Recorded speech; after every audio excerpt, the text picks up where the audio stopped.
सरेआम गुंडागर्दी घुसने नहीं देंगे, पैर तोड़ देंगे। मैं चमड़े की चप्पल पहन के आया और भीम आर्मी का, आजाद समाज पार्टी का झंडा और डंडा दोनों इतने मजबूत हैं। बाबा साहब अम्बेडकर का अनुयायी अगर उस समय होता तो उस सभा में दुशासन की टांग पे टांग धर के चीर देता, लेकिन किसी बहन बेटी का अपमान नहीं होता।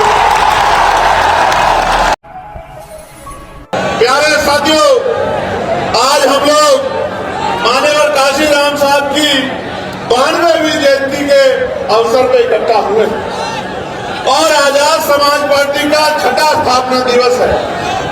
2020 में आजाद समाज पार्टी की स्थापना की गई थी। प्यारे साथियों, इस देश में आधुनिक भारत के निर्माता, सामाजिक न्याय के सबसे बड़े प्रोदा राष्ट्रपिता ज्योतिबा फूले ने सामाजिक न्याय के आंदोलन को आगे बढ़ाने का काम किया। आज हालत ऐसी आ गई है कि जो लोग बाबा साहब का, काशीराम साहब का नाम नहीं लेते थे, आपकी पार्टी के बढ़ते प्रभाव को देखकर आज वो काशीराम साहब की जयंती के कार्यक्रम जो है उत्तर प्रदेश में कर रहे हैं। आपको देखना समझना चाहिए कि आपके संघर्षों ने कितना बड़ा परिवर्तन कर दिया। प्यारे साथियों, वरना 2006 के बाद 2007, 8, 9, 10, 11, 12, 13, 14, 15, 16, 17, 18, 19, 20, 21, 22, 23, 24, 25 क्या मजबूरी थी कि काशीराम दिखाई नहीं दिए? काशीराम इसलिए दिखाई नहीं दिए क्योंकि चुनाव आ रहा है, आपको वोट चाहिए। और आजाद समाज पार्टी काशीराम के संघर्ष से पहले प्रभुजन सम्मेलन और अब ये भाईचारों के कार्यक्रम से उत्तर प्रदेश की गली गली में आजाद समाज पार्टी काशीराम की चर्चा हो रही है। और मानवा साहब काशीराम कहते थे कि आंदोलन कोई चला सकता है, दल कोई बना सकता है, बहुजन समाज बना के दिखाओ, तभी मैं मानूंगा कि आप महापुरुषों के कारोबार को आगे बढ़ाने का काम कर रहे हैं। मैं गर्व से कह सकता हूं मेरे भाइयों बहनों, मेरे बहुजन समाज के हिस्सेदारों, पहरेदारों, आज इस मंच पे दलितों, पिछड़ों, आदिवासियों, मुसलमानों का, ईसाइयों का, जैनों का, बौद्धिस्टों का, सिखों का जमावड़ा लगा हुआ है।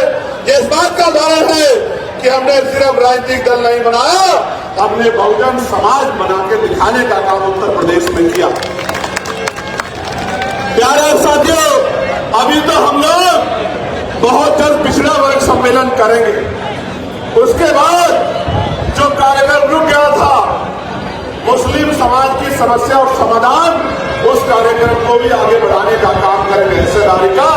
तो अभी तो देखो, अभी तो काशीराम साहब याद आ रहे हैं कि भीम आर्मी, आजाद समाज पार्टी ये नकली महापुरुषों को मानने वालों के सपने में भी आएगी। मेरी बात को आप याद रखना।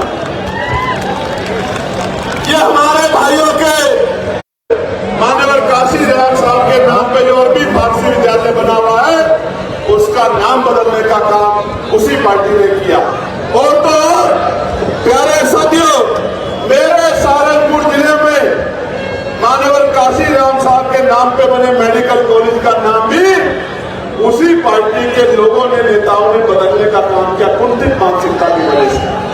और तो और प्यारे साथियों, मान्यवर काशीराम साहब की जयंती में करने का काम उसी सोच के लोगों ने, उसी दल के लोगों ने, कुंठित मानसिकता के लोगों ने किया कि उत्तर प्रदेश में।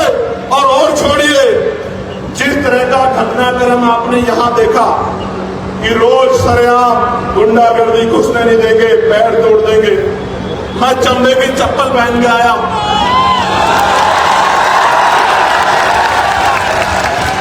और भीम आर्मी का, आजाद समाज पार्टी का झंडा और डंडा दोनों इतने मजबूत हैं। और मैं बता देना चाहता हूं कि हम चमड़ा उतारना भी जानते हैं, उसका जूता बनाना भी जानते हैं, और समय आने पर सर पे पटक के मारना भी जानते हैं। इस बात को भूलना नहीं। प्यारे साथियों, हमें ऐसे गैर जिम्मेदार लोगों की बातों में आके जिस तरह की गैर जिम्मेदारी यहाँ के कुछ अति ऊर्जावान और गैर जिम्मेदार नौजवानों ने दिखाई किसी के इशारे पे, उनकी बातों में आके हिंसा के और असंवैधानिक रास्ते पे नहीं जाना। मुझसे वादा करो ऐसे हाथ आगे करके कि ऐसे गुंडों के चक्कर में नहीं पड़ोगे और अनुशासन में रह के संवैधानिक दृष्टिकोण से महापुरुषों के रास्ते पे चलने का काम करो। पक्का? प्यारे साथियों, मैं कहना नहीं चाहता था लेकिन ये बात बतानी जरूरी है। हालांकि मैं इन सब चीज से डरता नहीं, लेकिन प्रशासन को भी पता हो कि अब जब हम आ रहे थे व्यवस्था पे हमला, ये खाकी के इकबाल पे हमला, ये उत्तर प्रदेश के मुख्यमंत्री के साथ में वो जो तुरंत खा वाले भाषण देते हैं उनके भाषणों में हमला है। हम तो सत्ता में नहीं है, हम तो सत्ता में नहीं है, लेकिन सत्ता द्वारा पोषित गुंडे अगर इस तरह का कार्य करते हैं तो वो मुख्यमंत्री को चैलेंज करते हैं, उनकी कानून व्यवस्था को चैलेंज करते हैं। हम तो नहीं कर सकते। हम तो संविधान को मानने वाले लोग हैं। मैं आपको कहना चाहता हूं, जिस दिन से हम लोगों ने मोर्चा लिया है जानबूझ के हमारे खिलाफ इस तरह के भाषण की, भाई हम किसी धर्म के इष्टों को, भगवानों को आपत्तिजनक शब्द कहते हैं, हम एक धर्म के खिलाफ इस तरह की बातें करते हैं, इस तरह का जानबूझ के हमारी शक्ति जो आजाद समाज पार्टी की ताकत बढ़ रही है उससे डर के इस तरह का दुष्प्रचार किया जाता। मैं गारंटी देता हूं, मैं वकील हूं,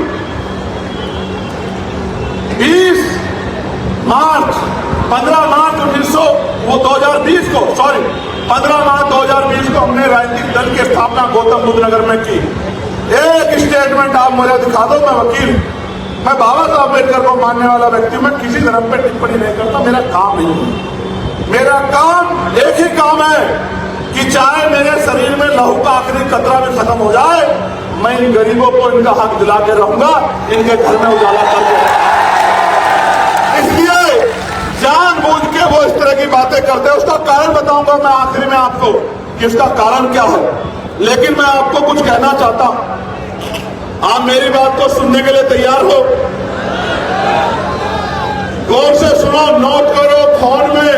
घर जाके मेरा एक ही काम करना मेरे लोगों, कि घर घर जाके इस बात को पहुंचाने का काम करना जो बातें पढ़ रहा हूं, और गारंटी देके कहता हूं बाबा साहब का, बहुजन महापुरुषों का सिपाही हूं, फूले साहू पेरियार अम्बेडकर का अनुयायी हूं, बाबू जगदेव आमना रामसु वर्मा का अनुयायी हूं। जो बात कह रहा हूं उसको पूरी करके दिखाऊंगा। आप जानते हैं इतिहास गवाह है, आज तक जो बात कही है उसको पूरा करके दिखाया नहीं दिखाया, बताओ। प्यारे साथियों, जैसे ही हमारी सरकार 2027 में बनेगी, 1 साल के अंदर सभी खाली पदों को, सरकारी खाली पदों को हम लोग भरने का काम करेंगे। मेरी बात को आगे, पहली कैबिनेट में लाखों नौजवानों को बिना किसी पैसे के, आज की हालात तो यह है, दफ्तर में जाओगे अमीर सीधा जाएगा, गरीब दफ्तर के बाहर खड़ा रहेगा और बिना पैसे के कोई काम नहीं होता। मैं गारंटी देके कहता हूं, आजाद समाज पार्टी की ताकत बनेगी, अधिकारी सबसे पहले कुर्सी बिछवाया करेगा गरीबों के लिए, चाय पानी पूछा करेगा, उसके बाद की समस्या का हल किया करेगा, फिर अपनी कुर्सी में बैठा करेगा। तो बिना किसी रिश्वत के गरीब के बच्चों को पारदर्शी परीक्षा करा के पूरे बैकलॉग को भरने का काम हम लोग करेंगे। दलितों, पिछड़ों को नौकरी उन बच्चों को देने का काम करेंगे जो पढ़े लिखे बेरोजगार घूम रहे हैं। प्यारे साथियों, ब्लॉक स्तर पे आवासीय विद्यालयों की व्यवस्था की जाएगी कि जो बहुत गरीब बच्चे हैं, जिनके माँ बाप उतना पैसा नहीं कमाते, उनके रहने के लिए और पढ़ने के लिए आवासीय विद्यालय बन जाए ब्लॉक स्तर पर। तहसील स्तर पर IAS, PCS और अन्य प्रतियोगी परीक्षाओं के लिए तैयारी के लिए व्यवस्था कराई जाएगी, कोचिंग सेंटर बनाए जाएंगे, वो भी बिल्कुल मुफ्त होंगे, जिसमें गरीब के बच्चे भी अच्छी कंपटीशन की तैयारी कर सकते होंगे और कामयाब हो सकते हैं। डिजिटल युग में यदि नगर पालिका स्तर पर संचालित लाइब्रेरी हाईटेक सुविधाओं से लैस हो जाओ तो स्थानीय बच्चों को पढ़ाई में अधिक से अधिक लाभ मिल सकता है। उसको हाईटेक करने का काम हम लोग करेंगे। ऐसा बड़े से बड़े प्राइवेट स्कूल में लाइब्रेरी नहीं होगी, जैसी हम लोग पंचायत स्तर पर बनाने का काम करेंगे गरीबों को आगे बढ़ाने के लिए। क्योंकि बाबा साहब अम्बेडकर ने कहा था कि शिक्षा सेवी का वो दूध है जो पिएगा वो दहाड़ेगा। और संत गाडगे जी महाराज ने कहा था कि एक रोटी कम खाना, अपने बच्चों को जरूर पढ़ाना। अगर थाली ना हो तो हाथ पे रख के खाना, लेकिन अपने बच्चों को जरूर पढ़ाना। इसलिए कह रहा हूं, मैं आज पुलिस के भाइयों ने बहुत अच्छा रोल अदा किया। मैं पुलिस के भाइयों को भी कहना चाहता हूं, इनकी वेतन विसंगता दूर करेंगे, 8 घंटे की ड्यूटी करेंगे, सप्ताह में 1 दिन छुट्टी करेंगे और बॉर्डर स्कीम को समाप्त करने का काम करेंगे। इस बात का भी मैं इन लोगों को विश्वास दिलाया।